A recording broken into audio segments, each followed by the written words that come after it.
వక్ఫ్ ఆస్తులను పరిరక్షిస్తామని ముఖ్యమంత్రి చంద్రబాబు స్పష్టం చేశారు. అన్ని విషయంలోనూ ముస్లింలతో కలిసి ముందుకు నడుస్తామని, వారికి అండగా ఉంటామని పేర్కొన్నారు.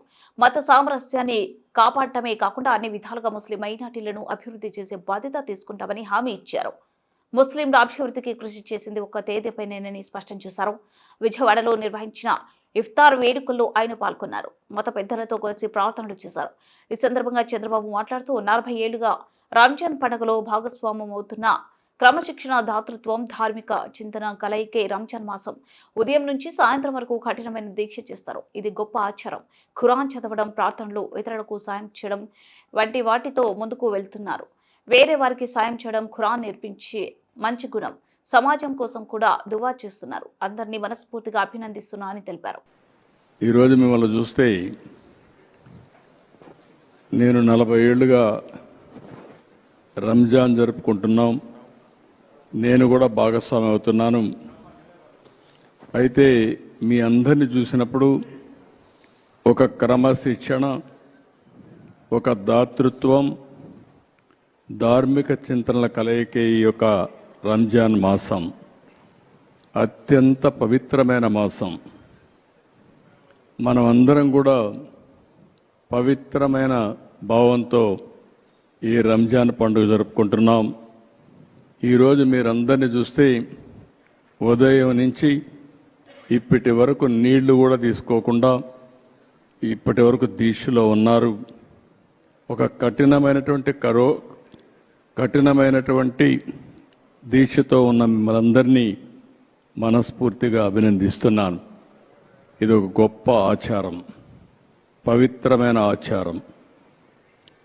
ఉదయం నుంచి ఖురాన్ చదవడం, ప్రార్థనలు చేయడం, ధ్యానం చేయడం, అదే మరి ఇతరులకు సహాయం చేయడం, ఇలాంటి మంచి పనులు చేసి ఒక పాజిటివ్ దృక్పథాన్ని నిలవరుచుకొని మీరు మీ కుటుంబాలు ఆనందంగా ఉండడం కోసం పనిచేస్తున్నారంటే, అదే సమయంలో సమాజం కోసం కూడా మీరు దోహా చేస్తున్నారు. దానికి మనస్ఫూర్తిగా మిమ్మల్ని అందరినీ అభినందిస్తున్నానని చెప్పి కూడా నేను మీకు తెలియజేస్తున్నాను. ఈరోజు మనందరికీ ఖురాన్ నేర్పించినటువంటి ఒక మంచి గుణం, డబ్బులుండేవాళ్ళు వేరే వాళ్ళకి సహాయం చేయడం. ఇది ఒక పవిత్రమైన ఆశయంతో మీరందరూ ముందుకెళ్తున్నారు. అలాంటి సమయంలో మరొక్కసారి మిమ్మల్ని మనస్ఫూర్తిగా అభినందిస్తున్నాను. ఇప్పుడే కాదు, మొట్టమొదటి నుంచి కూడా తెలుగుదేశం పార్టీ మైనారిటీలతో అనేక కార్యక్రమాలతో అనుబంధం ఉంది.